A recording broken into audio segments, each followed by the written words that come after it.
நேர்கள் அனைவருக்கும் மாலை நேர வணக்கங்கள். மற்றொரு உதவும் கரங்கள் நிகழ்ச்சியூடாக உங்கள் அனைவரையும் இன்றைய மாலை பொழுதில் சந்தித்திருக்கின்றேன். இன்றைய நாளிலும் உங்களை சந்திக்கக்கூடிய இடமாக உங்களுக்கு பரிச்சயமான ஒரு இடம் தான் வட்டுக்கோட்டை அராலி பகுதி.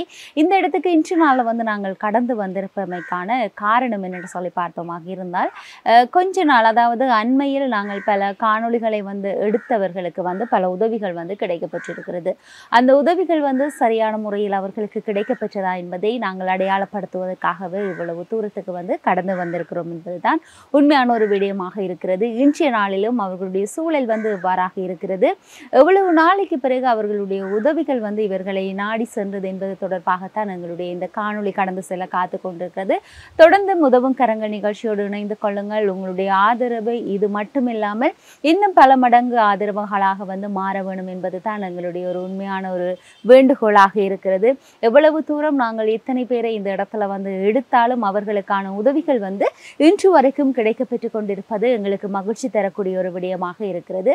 அந்த வகையில் இந்த ஒரு அண்மை நாட்கள்ல நாங்கள் ஒரு தாயாரை கதை திறந்தோம் ஒரு காணொளி மூலமாக. அவர் தனக்கு வாழ்வாதார உதவிகள் ஏதாச்சும் எங்களால் முடிந்தால் செய்து தர சொல்லி கேட்டிருந்தார். அது மாத்திரமில்லாமல் தன்னுடைய மகனுக்கான தொழில் முயற்சியும் ஏதாவது எங்களை செய்து தர சொல்லியிருந்தார். எனவே அவர்களுக்கான இந்த வாழ்வாதார உதவிகள் கிடைக்கப்பெற்றிருக்கிறது. அந்த உதவி எவ்வாறாக இருக்கிறது, இப்போது அந்த வாழ்வாதாரத்தால் மூலமாக அவர்கள் என்ன செய்து கொண்டிருக்கிறார்கள் என்பது தொடர்பாகத்தான் இந்த காணொளி கடந்து செல்ல காத்து கொண்டிருக்கிறது. இப்ப நாங்க அந்த விஷயத்தை பார்க்கலாம். எனக்கு 4 பிள்ளைகள். ஒரு ஆளுக்கு தான் வயிற்றுல ஆப்ரேஷன் செய்து கட்டி எடுத்தவங்க. அப்போ அவர் வேலையை போகிறதில்ல. 2வது மகன் தான் வேலையை கூலி வேலையில் போகிறவர். போய் அவர் தான் எங்களையும் பார்க்குறார். அவன் மேலாமல் இருக்கிறான், வைஃப் மேலாமல் இருக்கிறான். மற்ற பிள்ளையும் என்னோட இருக்கிறான். பொம்பளை பிள்ளை அவள் வேலையை போகிறதில்ல. பள்ளிக்கூடம் போகிறான் தம்பி குலாசிப்பின் தம்பி. 10 வயசு. 4 பிள்ளை. 2 இல்லை 1 தான் பொம்பளை பிள்ளை, 3 தம்பி ஆம்பளை பிள்ளை. ஆக மொத்தம் இப்ப உங்களுக்கு ஒரே ஒரு மகன் தான் வேலைக்கு போறார். அவர் தான் எங்களை குடும்பத்தை பாக்குறாரோ, தண்ட குடும்பத்தையும் பார்த்து எங்களையும் மூத்தது உங்களுக்கு மகனா? மூத்தது மகன். சரி, இப்ப அவருக்கு எத்தனை வயசு? அவருக்கு 27 வயசு. 27 வயசு. இந்த 27 வயசுல அவருக்கு ஏன் இப்படி ஒரு ஆபரேஷன், என்ன காரணம்? அவருக்கு வயிற்றுக்கு குத்துன்னு கொண்டு போனாங்க. அவன் சோதிச்சு டெஸ்ட் பண்ணி போட்டு சொன்னவன் வயிற்றுக்கு பிள்ளைய கட்டி இருக்குன்னு சொல்லி. அப்ப முதல் தடவை செய்து போட்டு அப்புறம் 2ஆம் தடவை அதை பிரித்து செய்யணுமான்னு சொல்லி கட்டியிருக்கேன்னு சொல்லி 2 தடவை செய்தவர். ஆப்ரேஷன் செய்த அப்புறம் அந்த கட்டியில் பிரச்சனை இல்லை, நோம்பலண்டு வந்தது. மாதம் பிளட் செக் பண்ணி அவர் பாடி ஸ்கேன் பண்ண போகிறவர். மாதம் கிளினிக் போகிறவர். தெல்லிப்பளை தான் போகிறவர். வீட்டில் தான் இருக்கிறார். இல்லை, வேலை செய்ய மாட்டார். அவர் வயிற்றுல தான் வயிற்றுல தான். அவருக்கு இப்போ 1 வருஷம் ஆச்சு செய்தோம். அந்த ஆபரேஷன் செஞ்சு அவர் வேலையில் செய்யக்கூடாது. அவர் இந்த பேர வேலையில் செய்யக்கூடாதுன்னு சொன்னவன். மற்றது நோமலா செய்யலாம். நோமலா செய்யலாம். எங்களை மாதிரி அப்படி செய்வார், எல்லாம் செய்வார். பாரம் வேலை தான் செய்ய வேணான்னு டாக்டர் சொன்னவர். மகள் என்ன செய்யறா? மகள் போறல என்னோட இருக்கிறா. அவக்கு 23 வயசு. படிச்சு முடிக்கலைங்க. 9 படிச்சவா. அவங்க வருத்தங்கள்னு சொல்லி பிளட் காணாதுன்னு சொல்லி அவ பிளட் 2 முறையே தின்னாங்க. அப்ப கிளினிக் எல்லாம் கொண்டு போறது. இப்போ பிளட் குறையவேன்னு சொன்னது. மற்ற அவவுக்கும் இப்படி தம்பிக்க மாரி இதுல ஒரு கட்டி நெஞ்சிலேன்னு சொல்லி அவ எடுக்கணும்னு சொல்லி எடுத்தது. அது நோமலண்டு வந்தது. அந்த கட்டி எடுத்து இப்ப என்ன மாதிரி எங்களை மாதிரி அவ எல்லாம் செய்வா. வீட்டு வேலையெல்லாம் செய்வா. என்னோட சேர்ந்து சமைக்கிறது செய்வா. கடைசி மகன் படிக்கிறார். சின்னவர் 10 வயசு போல. சரி, இப்ப இன்றைக்கு அவர் காணி போட்டார். பட்டமே தான் அண்ணாவையும் கூட்டிக்கொண்டு போட்டார். சரிம்மா, உங்களோட கணவன் இருந்து 9 மாசம். என்ன நடந்தது? அவர் தொழிலுக்கு தான் போனவர். கடல் தொழிலுக்கு போனவர். தொழிலுக்கான்னு சொல்லி போய் முதல் நாள் போனவர். நான் தொழிலில் போய் வரணும்னு சொல்லி போட்டு போனவர். இரவு 10 மணி வாரம் வீட்டுக்கு வரையில. அப்போ அப்புறம் காணையில் நாங்கள் தேடி போய் அவருக்கு ஹார்ட் அட்டாக் இருக்குன்னு சொல்லி ஹாஸ்பிட்டலில் போஸ்ட்மார்ட்டம் செய்யக்கான்னு சொன்னவன். ஹார்ட் அட்டாக்னு சொல்லி. ஆனால் அவருக்கு ஹார்ட் அட்டாக் இல்லை, சைரோசன் தான். அவர் கிளினிக் போய் வரவர். அவங்கெல்லாம் சொன்னவங்கெல்லாம் இப்படி ஹார்ட் அட்டாக் தான், அவர் மோசம் போயிட்டார். அங்க என்ன மாதிரி கடல் போட்டுக்கான்னு இந்த போட்டுக்குள்ள படுத்தது. தொழில் செய்து கொஞ்சம் நேரத்தால பல விட்டு கொண்டு போய் மோசம் போயிட்டார். போட்லயே போட்டிலே இறந்துட்டு. அதுக்கப்புறம் உங்களுக்கு தகவல்கள்? அவ தான் சொன்னவ, பக்கத்துல தொழில் செய்தவ தான் எனக்கு சொன்னவ, இப்படி வேற இறந்துட்டாருன்னு சொல்லி. ஒரு பிள்ளைகள் எல்லாம் போய் பார்த்து போலீஸ்ல அந்த ஒரு ஆஸ்பத்திரிக்கு கொண்டு போனவன். எவ்வளவு வருஷம் அவங்களோட திருமணமான காலத்துல இருந்து அவர் கடற்தொழில்? அவர் கடல் தொழில் தான் போறவர். இப்ப அப்பா இல்ல, வருமானம் அப்ப ஒரு வருமானம் உங்களுக்கு கட்டாது, கஷ்டம் எங்களுக்கு. அவருக்கு முளைப்புகள் குறைவு. இப்போ அவர் தங்கள குடும்பத்தை பார்க்கணும், வாமி இல்லாமல் இருக்கிறார். அப்போ எங்களுக்கு படிப்பு செலவு, ஆஸ்பத்திரி செலவுக்கும் எங்களுக்கும் காணாது. எங்களுக்கு நீங்கள் ஏதேனும் ஒரு தொழிலை தெரிவிக்கணும்டா. நீங்க என்ன மாதிரி உங்களுக்கு ஏதாச்சும் சுயதொழில்? சுயதொழில் எங்களுக்கு என்ன தருவீங்களோ வாழ்வாதாரம் மாதிரி. அவங்களுக்கு இடவசதி? இடவசதி பின்னைக்கு உங்களுக்கு உதவி இல்லை ஒன்றும் தெரியலங்க. ஆக வாழ்வாதாரம் ஏதாவது இருந்தா குடும்பத்தை ரன் பண்ணலாம்னு நினைக்கிறீங்க. சரி, இப்போ ஒவ்வொரு நாளும் உணவு முறை என்ன மாதிரி? 3 நேரம் சாப்பிட்றதுக்கு கஷ்டம். வேறு சில நேரம் போகிறவர் தொழிலாளர் போகிறது, சில நேரம் கடையிலையும் வாங்குறவன், கடன்களும் வாங்குறவன், வாங்கி சாப்பிட்றதாங்க. சரி, அப்போ அம்மாவுக்கு அரசாங்கத்தால என்ன கொடுப்பனவு இருக்குது? கொடுப்பனவு இந்த இது தாரவன், நலம்புரி தாரவன். 1500 முதல் தந்தவ, இப்போ 10,000 போடுறவன். அது கிடைக்கிறது ஒவ்வொரு மாதமுமா இல்லை 3 மாசத்துக்கு ஒரு? இல்லை, ஒவ்வொரு மாதம் தான் தார. ஒவ்வொரு மாதம் தான். அப்போ நீங்க இப்போ இருக்கிறது இந்த மாதிரி சொந்த வீடா? இது சொந்த காணி. சொந்த காணி சொந்த வீடுங்கண்டு. அது உங்களோட காலத்துல நீங்க கட்டின. உங்களோட இடம் இது சொந்த இடமா? இது சொந்த இடம், எங்கள்கிட்ட சொந்த இடம். நாங்க இங்கதான் பிறந்து இந்த ஊர்லாம் கல்யாணம் முடிச்சோம். அவரும் இந்த இடம்? அவரும் இந்த இடம் தான். சரி, அவர் இறக்கும்போது எத்தனை வயசு? அவருக்கு 53 வயசு. இப்போ 9 மாசம்? 9 மாசம், ஒரு வருஷத்துக்கு இப்போ 3 மாசம் இருக்கு. சரி, அவர் இப்படி கடல் தொழிலுக்கு போய்த்தான் அவருக்கு இப்படி நடந்ததுன்னு சொல்லி அரசாங்க ரீதியாக உங்களுக்கு ஏதாச்சும் கிடைக்கப்பட்டதா? அரசாங்கத்தெல்லாம் என்ன பதிவு செய்தவ, இன்னும் ஒன்றும் கிடைக்கல. நாங்கள் பதிவு செய்து கொடுத்தனாங்க, நம்ம தெரியல. சரி, இப்போ உங்களோட குடும்பம் வந்து ஒரு பெண் தலைமைத்துவ குடும்பத்துல வந்து இருக்குது. பிள்ளைகள் கல்யாணம் கட்டிட்டு சொன்னா அவைய பாக்குறாங்கன்னு. அப்ப நீங்க இப்ப ஒரு பெண் தலைமைத்துவ குடும்பத்துல வந்து நீங்க இருக்கிறீங்க. இப்படி இருக்கும்போது இந்த கிராம சேவையாளராக இருக்கலாம், கச்சேரியாக இருக்கலாம், அப்படி இப்படின்னு சொல்லி ஏதாச்சும் பெண் தலைமைத்துவத்துல இருக்கிறவைக்கு உதவிகள் பலது கிடைக்கிறது. அப்படி ஏதாச்சும் நீங்க? அதை முதல் பிறகு அந்த மூட்டம் 2 தரம் அந்த நிவாரணம் சொல்லி அரிசி தந்தவ. அதுக்கப்புறம் இன்னும் ஒன்றும் தெரியல. சொன்னவங்களுக்கு தெரியல. பிறகு உண்டோ இது வரைக்கும் இல்லை, தெரியல உண்டோ. மொத்தத்துல உங்களோட ஒரு மகன் உழைப்புல தான் நாங்க எல்லாம் சாப்பிடுறோம். உங்களுக்கு இப்போ ஒரு உதவி என்று சொன்னா அது வந்து ஒரு வாழ்வாதாரமாக தான் நல்ல. அதை தாண்டி உங்களுக்கு ஏதாச்சும் சுயதொழில் தாண்டி என்ன செய்ய? சுயதொழில் எங்களுக்கு இப்படி தையல் மிஷின் தந்தா மகள் இருக்கிறா. தைப்பா இல்லாட்டிக்கு மாடு பசு மாடு வந்தீங்கன்னாண்டா இவர் புல்லுகளுக்கு போய் எங்களோட மூத்த மகன் தான் புல்லு வெட்ட வேணும். நம்மள அவர் வயலுக்கு புல் எடுத்து வந்து போடுவார்.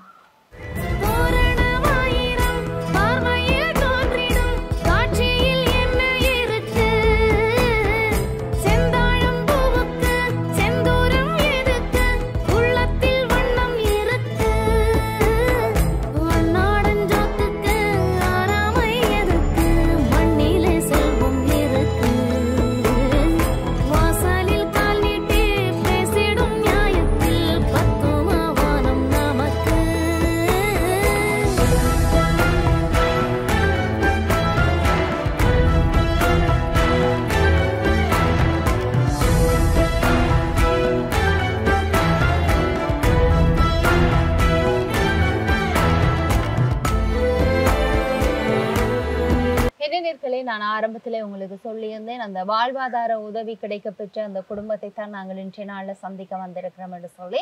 அவர்கள் இப்போது என்ன நிலைமையில் இருக்கிறார்கள், அந்த வாழ்வாதாரத்தால் வந்து அவர்கள் பயனடைந்துள்ளார்களா என்பதுதான் எங்களுக்கு முக்கியமாக இருக்கிறது. இந்த தாயார் தான் இப்போது மிக குறைவான நாட்கள், அதாவது குறுகிய நாட்களில் தான் இந்த காணொலியை நாங்கள் பதிவு செய்திருந்தோம். எனவே அவர்கள் கேட்டாற்போல் அவர்களுக்கான உதவிகள் வந்து கிடைக்கப்பெற்றது மகிழ்ச்சியான ஒரு விடயமாக இருக்கிறது. இப்போது நாங்கள் அவரோடு நிகழ்ச்சி வாயிலாக கதைக்கலாம். வணக்கம் அம்மா. வணக்கம். வணக்கம். இன்றைய நாளையும் உங்களை மீண்டும் உங்களை சந்திக்கிறதுல வந்து மகிழ்ச்சி. எப்படி இருக்கிறீங்க? நல்லதா இருக்கிறீங்க. சரி, வீட்டை எல்லாரும் சும்மா இருக்கிறீங்க? சரி அம்மா, நீங்க ஆரம்பத்துல வந்து உங்களை நாங்கள் ஒரு பேட்டி வந்து எடுக்கின்ற வேளையில நீங்க சொல்லி இருந்தீங்க, எனக்கு வந்து மகனுடைய தொழிலுக்கு இல்லை என்று சொன்னால் வாழ்வாதார உதவிகள் ஏதாவது இருந்தால் செய்யுங்கள் என்று சொல்லி. ஏன்னு சொன்னால் உங்களுடைய வீட்டுல வந்து இடவசதிகள் வந்து நிறைய இருக்கிறதால வந்து இப்ப வாழ்வாதாரம் என்று சொன்னால் நீங்களே அதை பராமரிக்கலாம். அவ்வாறான ஒரு நிலையில இருந்து நீங்க கேட்ட அந்த உதவி வந்து வெகு சீக்கிரத்துல வந்து உங்களுக்கு கிடைச்சதுதான் எங்களுக்கு பெரிய ஒரு சந்தோஷம். ஏன்னு சொன்னால் பல பேருக்கு உதவிகள் கிடைத்திருக்கிறது, அது கொஞ்சம் நாட்கள் செல்லத்தான். உங்களுக்கான உதவிகள் குறுகிய நாட்களுக்குள்ளே கிடைத்தது, நல்ல ஒரு விடயம். சரி, உங்களுக்கு அந்த தந்த அந்த வாழ்வாதாரம் வந்து எப்படி இருக்குது, உங்களால் அது மூலமாக வந்து பயனடையக்கூடியதா இருக்கிற அதை பற்றி? பயனடையக்கூடியதா இருக்குது. மகன் பால் இழுக்கிறவர் எனக்கு நீங்க கேட்ட வாழ்வாதாரம் கிடைத்துள்ளது. என்னுடைய மகன் அதை இதாக செய்து பால் இழக்கிறார். அது பாலை இழுத்து பண்ணைக்கு தான் கொடுக்குறார். 3 லிட்டர் பால் இழுத்து கொடுக்குறார் அவர் மகன். எங்களுக்கு வரும்படி வேறு இப்போ அதனால. சரி, ஒவ்வொரு நாளும் வந்து பால் இழுக்க வேணும் என்ன? ஒவ்வொரு நாளும் காலமே பின்னிறம் இழுக்கிறவர். காலம் அப்ப ஒரு நாளைக்கு உங்களுக்கு 6 லிட்டர் பாலை வந்து அதுல இருந்து எடுக்கக்கூடியதா இருக்கிறா? 3 லிட்டர் தான் இழுக்கிறவர். இப்ப 3 லிட்டர் தான். 2 நேரமும் சேர்த்து 3 லிட்டர் பால் இழுக்கிறவர். சரி, அது நீங்க பண்ணைக்கு கொடுக்கறதால அதால உங்களுக்கு வருமானங்கள் வருமானம் இருக்கு. என்னமா மாதத்துலதான் அந்த மாதத்துலதான் தெரியும். நான் ஏடிஎம்ல எடுக்க சொல்லி சொன்னேன். அப்ப உங்களுக்கு அந்த வீட்டுல இருந்தவாறே அதை பராமரிச்சு கொண்டு உங்களோட கொஞ்சம் வாழ்வாதார மேல்படி கொள்ளப்படுவதாக இருக்குது என்ன? சரி, இப்ப அதுக்கான தேவைகள் எல்லாத்தையும் இந்த மாதிரி மாடை வந்து அதுவும் ஒரு பசு மாட்டை வந்து நாங்க பராமரிக்கணும்னு சொன்னா அதுக்கு தேவையான தீனிகள் எல்லாமே வந்து நாங்கள் இது மேஸ் மாடி வைக்கிறோம். நாங்கள் மற்ற வயல்ல கொண்டே மேய பகல் கட்டுறவர், இரவு மேஸ் வாங்கி வைக்கிறவர் மகன். ஆக இப்ப ஒட்டுமொத்தத்துல மகன் பராமரிக்கிறாரா நீங்கள் தான்? நான் வீட்டை ஒன்று வைக்கிறேன். நான் மாட்டு அடிகள் கூட்டி இந்த மாட்டின் இதுகள் எல்லாம் இருக்கல் எல்லாம் மல்லி போட்டுட்டு நான் இருக்கிறேன். மகன் அவட்டு கொண்டே கட்டிட்டு வரேன். நான் போய் வேறு மோசம் போனதான் நானும் பலிக்கடையில் வருவேன். வேறு ஆண்டு வரையில அப்போ நான் அதனால பலிக்கடையில் மகன் தான் போறேன். சரி, இப்ப இந்த பசுமாடு உங்களுக்கு கிடைச்சதால எவ்வளவு மகிழ்ச்சி? எங்களுக்கு நல்ல மகிழ்ச்சியா இருக்கு. சரி, அது மூலமா ஒரு வருமானம் வருகிறதுன்றது இன்னும் பெரும் மகிழ்ச்சி. என்னன்னு சொன்னால் இவ்வளவு காலமும் நீங்க சும்மா இருந்திருப்பீங்க. இப்படி ஒரு நிகழ்ச்சியில இணைஞ்சு கொண்டு உங்களுக்கு தேவையான அந்த வாழ்வாதாரத்தை கேட்டு அந்த வாழ்வாதாரம் கிடைச்சது உங்களுக்கு ஒரு சந்தோஷம். சரி அம்மா, இனி அதை மேற்கொண்டு நீங்கள் என்னெல்லாம் செய்ய போறீங்க? ஒரு மாடு உங்களுக்கு தந்திருக்கிறாங்க, அதுவும் பசு மாடா. அதன் மூலமாக வந்து இனிமேல் பெருக்கி அதை நாங்கள் இது செய்ய வேண்டியது வாழ்வாதாரமா இருந்து பெருக்கி நாங்கள் இது ஒரு முன்னேற்றமா இருப்போம். ஒரு முன்னேற்ற ஒரு தொழிலாக வந்து நீங்க மாற்ற போறீங்க. சரி, உங்களுக்கு வந்து இந்த பால் மாட்டு உதவியை வந்து உங்களுக்கு தெரிஞ்சிருக்கும் எங்களுடைய செந்தில் குமரன், அதாவது புலம்பெயர் தேசத்துல வசிக்கக்கூடிய அவர் மூலமாகத்தான் இந்த பால் மாடு உங்களுக்கு கிடைக்கப்பெற்றது. உங்களுக்கு மட்டும் இல்ல, அவர் எத்தனையோ பேருக்கு வந்து இவ்வாறான வாழ்வாதார உதவிகளை வந்து வழங்குறார். அதே மாதிரி உங்களுக்கு இந்த உதவி கிடைச்சிருக்கு, அதுவும் வெகு சீக்கிரத்துலதான் கிடைச்சிருக்கிறது வந்து உண்மை. சரி, இப்ப அவருக்கு இந்த நிகழ்ச்சியோடாக நீங்க என்ன சொல்ல விரும்புறீங்க? அவருக்கு நன்றி சொல்றோம். சரி, அம்மா வந்து செந்தில் குமரனுக்கு வந்து இந்த நிகழ்ச்சியோடாக நன்றிகளை வந்து தெரிவித்து கொள்றாங்க. ஏன்னு சொல்லி பார்த்தோமாக இருந்தால் எத்தனையோ பேர், அதாவது குறிப்பா இந்த வட்டுக்கோட்டை அராலி பகுதியில வந்து எக்கச்சக்கமான மக்கள் வந்து வாழ்வாதாரம் இல்லாமல் வறுமை கோட்டுக்குட்பட்ட மக்கள் தான் அதிகமாக இருக்கிறார்கள். அவர்களுக்கான உதவிகள் வந்து இவரின் மூலமாக பல பேருக்கு கிடைக்க பெற்றது எங்களுக்கு மிக மிக மகிழ்ச்சி என்று தான் சொல்ல முடியும். இதன் மூலமாக வந்து இந்த தாயாரம் வந்து பயனடைந்திருக்கிறார். அந்த ஒரு பசுமாட்டின் மூலமாக வந்து இவருடைய வாழ்வாதாரம் பெருக வேணும், இதன் மூலமாக வரக்கூடிய வருமானம் இன்னும் அதிகமாக இருக்க வேணும். ஒரு மாடை வந்து ஒரு 50 மாடுகளாக மாற்ற வேண்டியது அவர்களுடைய பொறுப்பாக இருக்கலாம். நாங்கள் ஒரு வருடமாக இருக்கலாம், 6 மாதங்களாக இருக்கலாம், அதற்கு பிற்பாடு நாங்கள் வந்து பார்ப்போம் இப்போது இந்த நிலையில் இருக்கிறார்கள் என்பதை. கட்டாயம் அதற்கான அப்டேட்ஸ் எல்லாம் நாங்கள் இந்த நிகழ்ச்சியோடாக உங்களுக்காக கொடுத்து கொண்டிருப்போம். எனவே இந்த அம்மாவுக்கு மீண்டும் எங்களுடைய இந்த நிகழ்ச்சியோடாக கலந்து கொண்டமைக்காக நன்றிகளை தெரிவித்துக் நன்றி. குறிப்பாக வந்து எங்களுடைய உதவும் கரங்கள் நிகழ்ச்சியை வந்து நாங்கள் நோக்குவோமாக இருந்தால் பல வருடங்களாக வந்து கடந்து செல்லக்கூடிய ஒரு நிகழ்ச்சி பல வெற்றிகளை கண்டிருக்கிறது என்பதுதான் உண்மை. குறிப்பா உள்ளவர்களுக்கு நாங்கள் தேடி கொடுக்காமல் இல்லாதவர்களை உயர்த்தி விடுவதுதான் வாழ்க்கையின் சிறப்பாக வந்து இருக்கிறது. அவற்றை தான் நாங்கள் இந்த நிகழ்ச்சியோடாக செய்து கொண்டிருக்கின்றோம் என்பது எங்களுக்கு பெருமை அளிக்கக்கூடியதாக இருக்கிறது. குறிப்பாக வட்டுக்கோட்டை அராலி பகுதியை நாங்கள் எடுப்போமாக இருந்தால் இந்த இடத்தில் மட்டுமல்லாமல் பல இடங்களில் வந்து வந்து வறுமை கோட்டுக்குட்பட்ட மக்கள் அதிகமாக இருக்கிறார்கள். ஆனால் நான் எத்தனையோ நிகழ்ச்சிகளை வந்து செய்திருந்தாலும் இந்த இடத்தில் இருப்பவர்களை போல் நான் காணவில்லை என்று தான் சொல்ல முடியும். ஏன் என்று சொன்னால் அந்த அளவுக்கு வந்து மக்கள் கஷ்டத்துல இருக்கிறார்கள் என்பதுதான் உண்மை. அவ்வளவுத்துக்கு வறுமை. ஒரு நேரம் சாப்பிடுவதற்கே வந்து வறுமைப்பட்டு கொண்டிருக்கிறார்கள். ஒரு நேர சாப்பாடு இல்லாமல் இருப்பவர்களும் இருக்கிறார்கள்.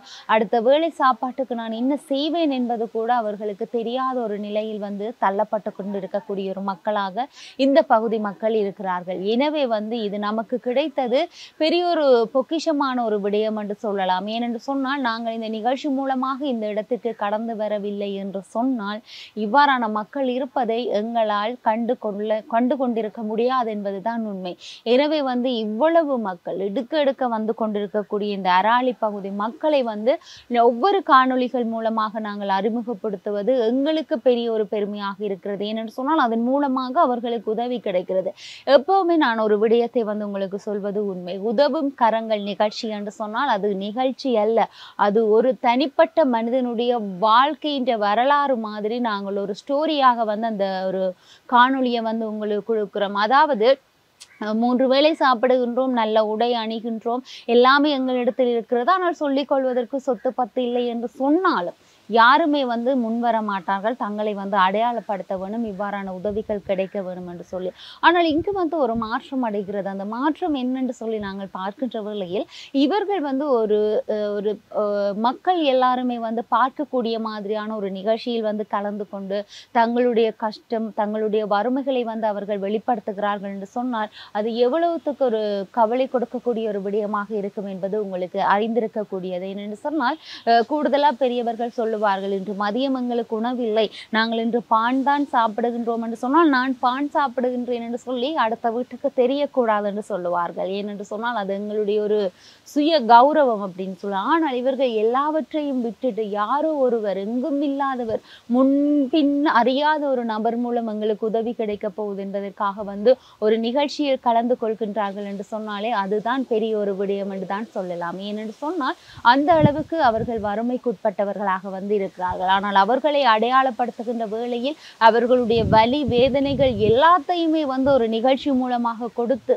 அதன் மூலமாக பயனடைந்து அவர்களுடைய வாழ்க்கை வந்து ஒரு மாற்றம் பெறுகிறது என்று சொன்னால் அதுதான் எங்களுக்கு தேவையான ஒரு விடயமாக இருக்கிறது. எனவே வந்து இந்த நிகழ்ச்சியை நீங்கள் நிகழ்ச்சியாக பார்க்காமல் ஒரு மனிதனுடைய தனிப்பட்ட வாழ்க்கை, எங்களுடைய சகோதரன், எங்களுடைய சகோதரி, எங்களுடைய தாயாராக யோசித்து கொண்டு நாங்கள் வாழ்ந்தோமாக இருந்தால் வாழ்க்கையில் மாற்றங்கள் என்பது ஏற்படக்கூடும் என்பதையும் இந்த நிகழ்ச்சியூடாக கூறிக்கொண்டு, குறிப்பாக இன்றைய நாளிலும் நாங்கள் அடையாளப்படுத்தி இருந்த தாய், அதாவது அந்த தாயுடைய கணவன் வந்து கடல் தொழில் செய்யக்கூடிய ஒரு நபர். அவர் கடல் தொழிலுக்கு சென்று மாரடைப்பு காரணமாக வந்து காலையில் சென்றவர் நான் பின்னிரம் வீட்டுக்கு வருவேன் என்கின்ற சந்தர்ப்பத்தில் வந்து இறந்த ஒரு செய்தி தான் அந்த தாயாருக்கு வந்து கிடைக்க பெற்றது. 1 வருடம் கூட பூர்த்தியாகவில்லை. இன்னும் அந்த விடயத்தில் இருந்து அவர்கள் மீளவில்லை. ஆனால் பிள்ளைகள் எல்லாருமே வந்து திருமணம் செய்து விட்டார்கள். தனியே வந்து தாய் தவித்து கொண்டிருக்கக்கூடிய ஒரு நிலைமையில் எங்களோடு இணைந்து கொண்டு இந்த நிகழ்ச்சியூடாக பயணிக்க காத்து கொண்டிருந்தார். அந்த பயணிக்க காத்திருந்த தாயார் என்ன எங்களுடைய உதவியை இந்த நிகழ்ச்சியூடாக கேட்டாரோ அதே உதவியை அந்த தாயாருக்கு சென்றடைந்தது தான் எங்களுக்கு பெருமைப்படக்கூடிய ஒரு விடயமாக இருக்கிறது. ஏனென்று சொன்னால் எதுவுமே இல்லாமல் எந்த ஒரு வாழ்வாதாரமுமே இல்லாமல் இருந்த ஒரு தாய்க்கு இவ்வாறான ஒரு உதவி கிடைத்தது எவ்வளவு ஒரு மற்ற மகிழ்ச்சி அவருக்கு கொடுத்திருக்கும் என்று சொல்லி அவரால் மட்டும்தான் உணர முடியும். பல பேர் சொல்லலாம், ஒரு பசுமாட்டையோ கொடுத்து விட்டு நாங்கள் இவ்வளவு கதைக்கின்றோம் என்று சொல்லி. அந்த ஒரு பசுமாடு கூட இல்லாமல் எனக்கு யார் வாழ்வாதாரம் செய்வார்கள்? இவ்வளவு அரசாங்கம் இருக்கிறது, மக்களுடைய ஓட்ஸ் என்று சொன்னால் அவர்களுக்கு தேவை. ஆனால் இவ்வளவு அரசாங்கம் இருந்து கொண்டும் எங்களுடைய கஷ்ட காலத்தில் எந்த ஒரு பெனிஃபிட்டும் இல்லாமல் எங்களுடைய நிகழ்ச்சியை அவர்கள் தேடி வந்தது தான் பெரிய ஒரு விடயமாக இருக்கிறது. எனவே இந்த நிகழ்ச்சி மூலமாக அந்த தாயாருக்கு உதவி கிடைத்தது. அதனுடைய சுவாரஸ்யம், அதனுடைய மகிழ்ச்சி எல்லாமே அந்த தாயாருடைய மனதிற்கு மட்டும்தான் தெரியும். ஏன் என்னால் கூட அறிந்திருக்க முடியாதுன்னு தான் சொல்ல முடியும். எனவே அந்த கொடுக்கப்பட்ட அந்த பால் மாட்டின் மூலமாக வந்து ஒரு நாளைக்கு 3 லிட்டர் பாலை வந்து அவர்கள் கறந்து அதை பண்ணைக்கு கொடுத்து மாதாந்தம் அவர்கள் ஒரு ஏடிஎம் கார்டில் வந்து தங்களுடைய சம்பள பணத்தை, தங்களுடைய வருமானத்தை பெருக்கக்கூடிய ஒரு வாய்ப்பை எங்களுடைய உதவும் கரங்கள் நிகழ்ச்சி பெற்றுக் கொடுத்ததற்கு பெரிய பெரிய மகிழ்ச்சி என்று தான் நாங்கள் சொல்ல முடியும். எனவே வந்து இன்றைய நாளிலும் இன்னும் பல குடும்பங்கள் இந்த இடத்துக்கு கடந்து வந்திருக்கிறார்கள். என்னை எடுங்கள், என்னுடைய தேவையையும் பூர்த்தி செய்யுங்கள், நான் இவ்வாறு இருக்கிறேன், ஒருவேளை கூட என்னால் உண்ண முடியவில்லை, எனக்கு யாருமே இல்லை என்று சொல்லி தத்தளிக்கக்கூடிய பல உறவுகள் காத்து கொண்டிருக்கிறார்கள். அவர்களையும் நாங்கள் இந்த நிகழ்ச்சியூடாக உங்களுக்காக காண்பிக்க காத்து கொண்டிருக்கின்றோம். தொடர்ந்து எங்களுடைய டான் தமிழொலி நிகழ்ச்சிகளோடு இணைந்து கொள்ளுங்கள் என்பதை கூறிக்கொண்டு அடுத்த வாரம் இன்னொரு குடும்பத்தோடு உங்கள் அனைவரையும் சந்திக்கும் வரையில் உங்களிடத்திலிருந்து விடைபெற்று செல்லும் நான் ஈஸ்வரன் சுரேகா. நன்றி, வணக்கம்.